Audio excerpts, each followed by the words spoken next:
And good afternoon, everybody. It's Art Shed, or I should say evening. I had done a video earlier today. This is the second video of the day. This is Saturday. It's been a beautiful day. I spent a little time playing a little golf and decided to come back and do another video.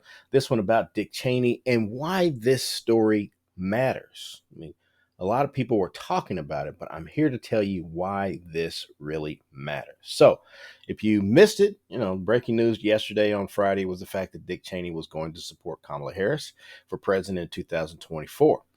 He cited country over partisanship. If you look at some of the key facts, this is brought to you by Forbes, right? Just looking at the key facts, and then I'll tell you again why this is important.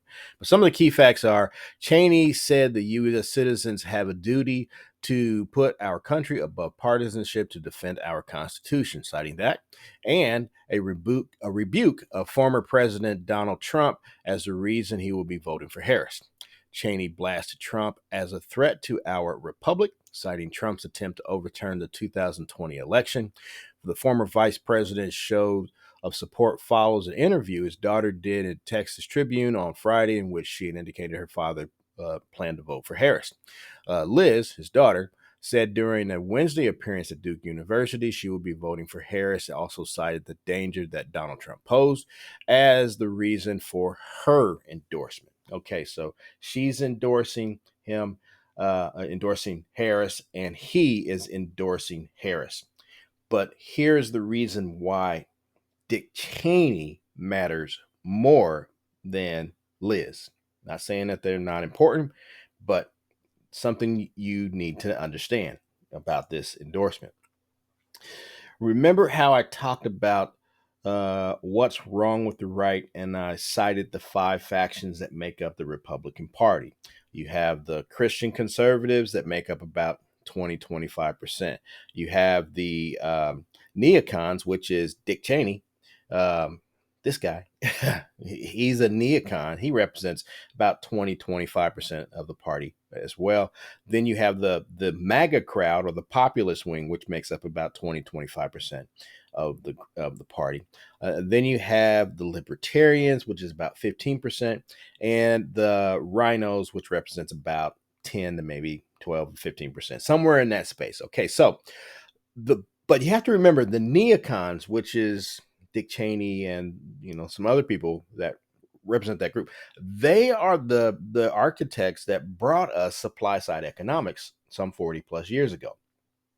Okay, now, and we saw really supply side economics just kind of blow up in everybody's face in 2008 after the housing and the banking crisis, also the insurance crisis, you name it. There's enough that was going on. It was the Great Recession, right? So the Dick Cheney portion of the party, which was in charge, was there as, everything just kind of went off the rails. But part of what they will tell you as to why things went off the rail is because they had a wing or a faction of the party that was kind of hard to deal with, right?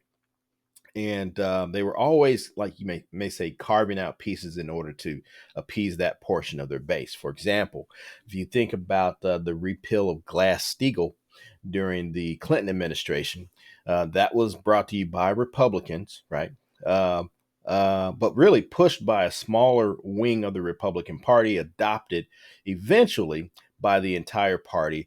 Glass-Steagall is what kept the banking institution regulated. It kept investment banks away from commercial banks, right?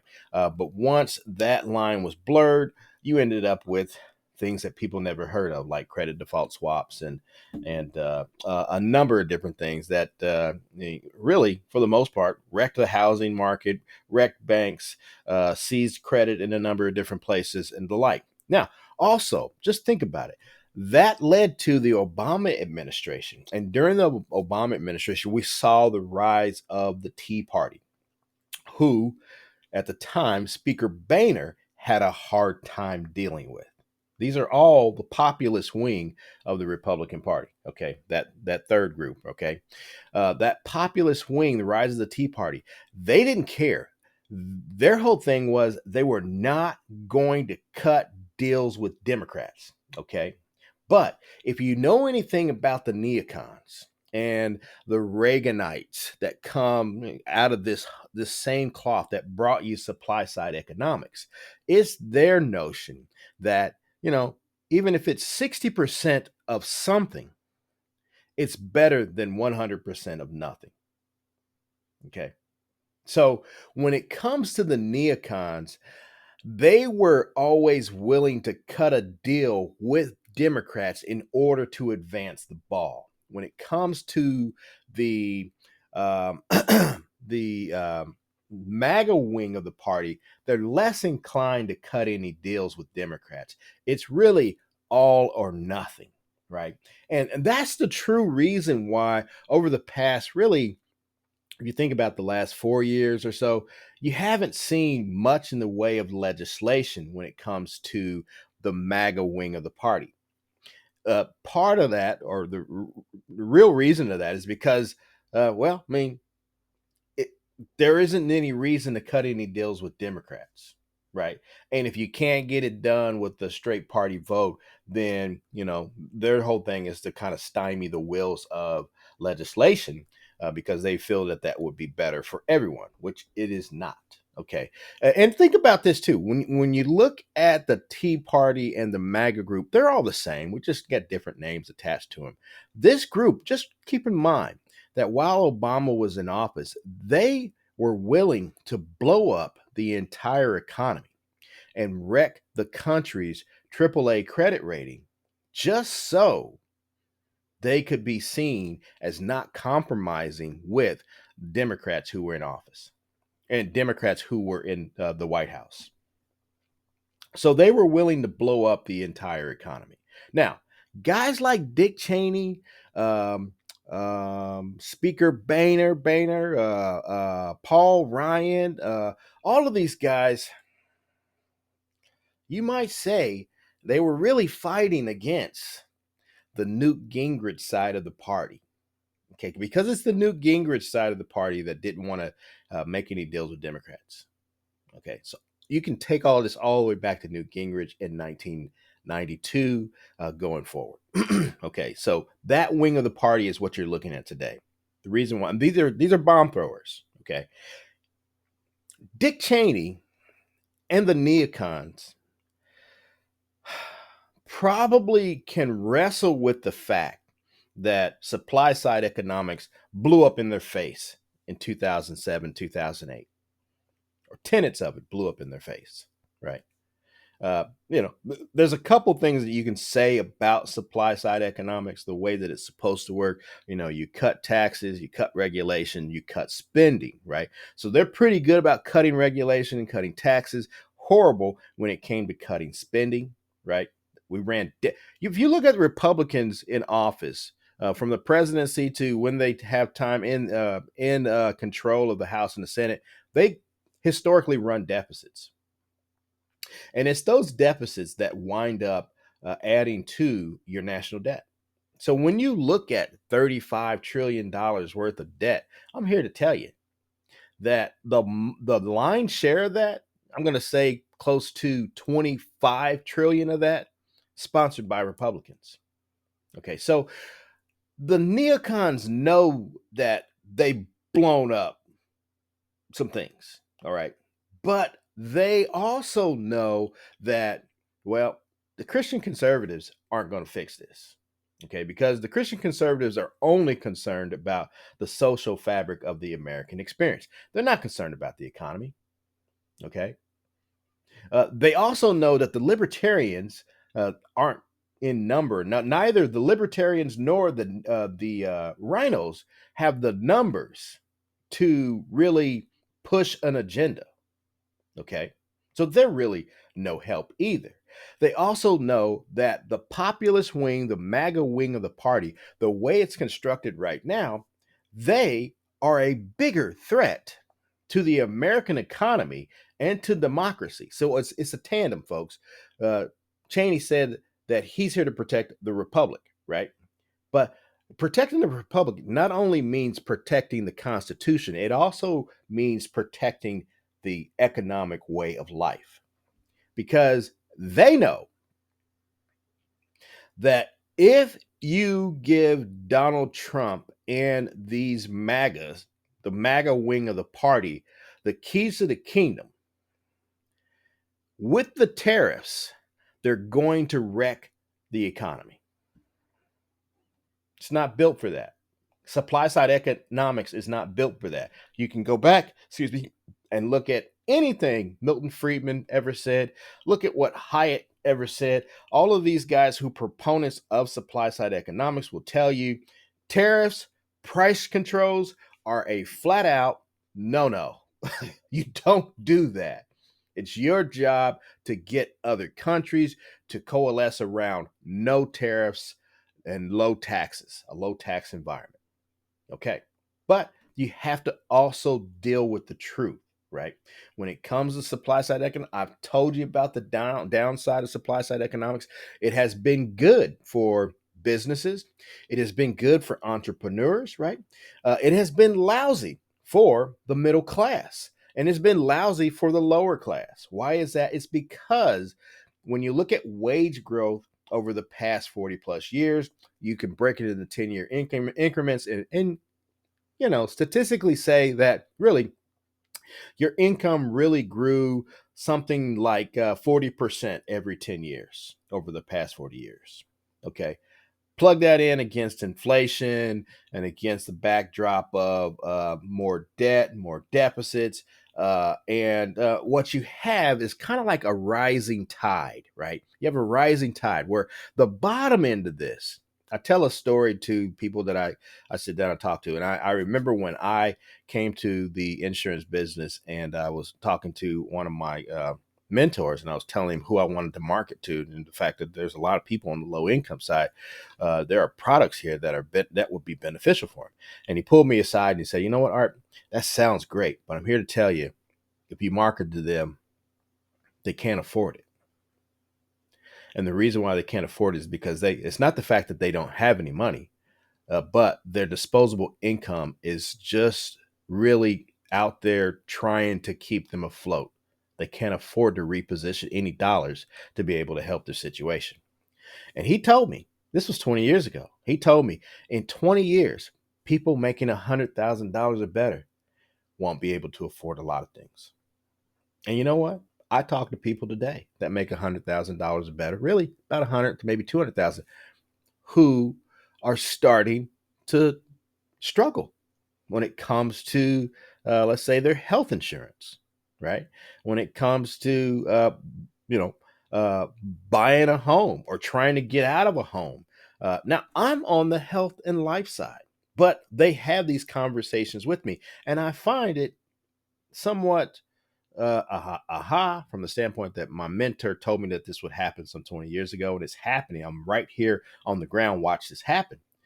But I'm also kind of remiss by it because it does tell that story, that supply side economics, with all the goodness of it. There is a side when it comes to wages and opportunities for the middle class down that you have to look at this and say it doesn't work for everybody. It just doesn't. All right. And you know what? There will be people who say, well, you just need to get a better education and strive to do things better. Well, you know what? It's kind of hard to do that, right? When you live through a period of the last 40 years when you lose 10,000 jobs in the manufacturing area. Okay. Hard to do that when the manufacturing areas, which represent the acres of most communities, that's the reason why you have strip malls and specialty shops and grocery stores and the rest, when they go out of business too, right? So it has a ripple effect, right? So for all the goodness that comes with supply side economics, there is a downside to it as well. And you can look at supply side economics and compare it to that Keynesian model, which we lived through during the 30s up through really the 1970s, right? You can look at that and point to wage growth, right? That was increasing at really about 100% every 10 years. That's the reason why you saw the middle class explode. That's the reason why you saw the highway system that needed to be developed. That's the reason why you saw the birth of the suburbs and suburban America. All of those because of that burgeoning middle class. And a lot of that was brought to you by manufacturing work. Okay. The neocons know there was a mistake there over the past 40 years. They know they need to be on the ground in order to help rectify that situation because they also know, as I've stated, the MAGA populist wing of the party and all of the talk about tariffs and price controls, that's the only way that Trump can do anything about the inflation is to orchestrate some form of price control. Okay. So they know that's not the way. And they're looking at what Kamala Harris is saying, and they're looking at the fact that she wants to build out small businesses, and they're looking at the support that she's getting from the banking community and from businesses all over, from the business community, right, as a whole. And they're saying, you know what? When she talks about a way forward, we need to couple what we've learned from the Keynesian model and the last 40 years of supply side economics. And in my estimation, I think the way forward is probably still supply side economics, but it will need to be tweaked, right? In order to support, wage growth for middle class America and those below. Now, I'm going to tell you this.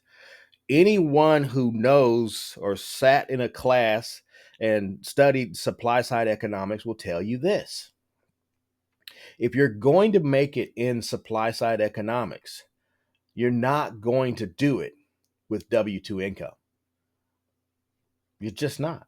And if you are a person that's living off of W 2 income today, guess what? I can tell you that in a large respect, a lot of you are struggling. That's the way it sets up. So when Dick Cheney signs on to ride along with Kamala Harris and her administration and to put her up, he's saying he wants and neocons want a seat at the table because they see what Trump is talking about, and there's no way that they can ride along with that economically. And the fact that he's willing to go an extra step in destroying the Constitution and the institutional fabric of this country, they see that as a non starter as well. So they have more in common with Democrats than they do with the populist wing of the Republican Party. They have some commonalities with libertarians and rhinos, but again, those two factions really at the end of the day maybe represent, let's say, collectively 15 to maybe 17% of the party. So that's it. Look, he's calculating, and other neocons are calculating that, you know what?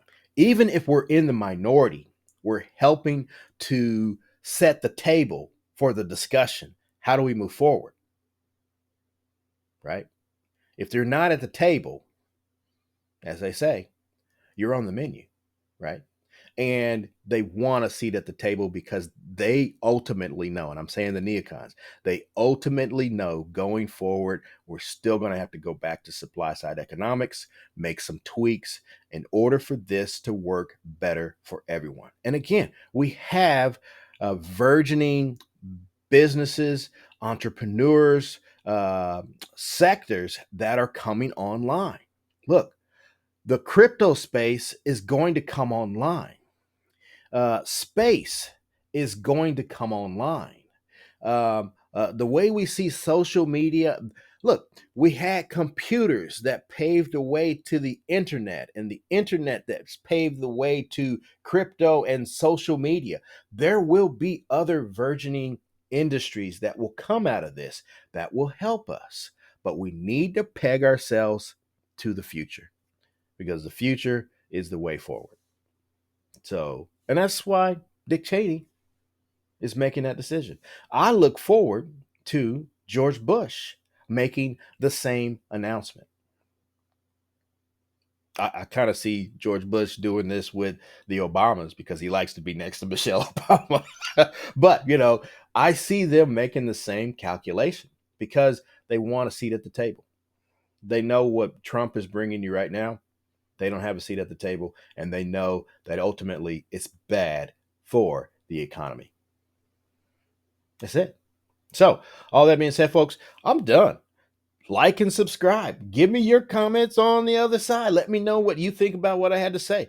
It is a worthwhile hypothesis of how I see these things happening, given the facts on the ground. So give me your thoughts. Tell me what you think. But folks, this is the second video of the day. I may be able to do another one on Sunday. So I look forward to that tomorrow. But hey, I hope you enjoyed it and look forward to doing the next one. Have a good evening.